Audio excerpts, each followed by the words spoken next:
Alors ma présentation de ce matin au 7e congrès de la Société algérienne de pharmacie hospitalière oncologique consistait au fait à démontrer l'intérêt au niveau du comité des produits pharmaceutiques et des dispositifs médicaux d'implémenter des études pharmaco-économiques qui peuvent faire en sorte qu'on introduise dans la nomenclature d'un établissement de nouvelles molécules qui sont souvent plus chères et donc donner les arguments pharmaco-économiques pour l'introduction de ces molécules. Pour l'anémie ferriprive en milieu hospitalier, la prise en charge est souvent donc pour pallier à la carence en fer.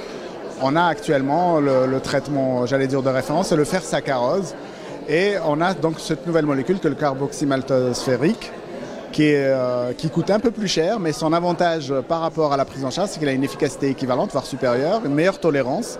Et le patient se déplace qu'une fois. Donc il reçoit sa cure en une fois, alors que pour le fer saccharose, il y a une dose limite par semaine hebdomadaire qui est de 200 mg. Et donc il est appelé à se présenter jusqu'à 3 fois la semaine et sur 3 semaines pour avoir la même action. Ça veut dire qu'une seule injection peut correspondre à 9 rendez-vous d'injection pour le précédent produit.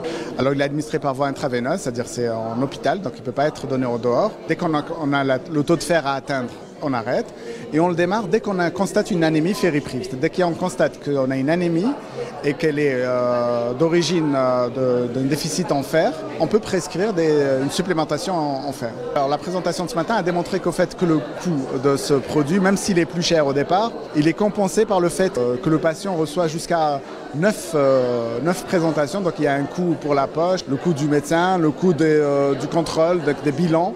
Tout ça est implémenté. Donc quand on implémente tous ces coûts, on constate que le coût global est plus efficient pour le carboxymaltose ferrique. L'introduction de ces nouvelles molécules ne nécessite pas réellement une formation supplémentaire par rapport à la prise en charge de ces patients. Simplement, on doit l'intégrer dans le protocole thérapeutique, c'est-à-dire au niveau des services, ils vont probablement, dans un premier temps, l'intégrer avec la molécule qui est de référence, mais graduellement, en faisant des études d'efficacité en vie réelle, parce que c'est important d'avoir les résultats en vie réelle. S'ils sont concluants, on peut maintenir ce traitement parce qu'il a un intérêt évident pour les patients, c'est-à-dire qu'ils n'auront pas à se déplacer 3 fois par semaine sur 3 semaines, c'est pas acceptable pour un patient.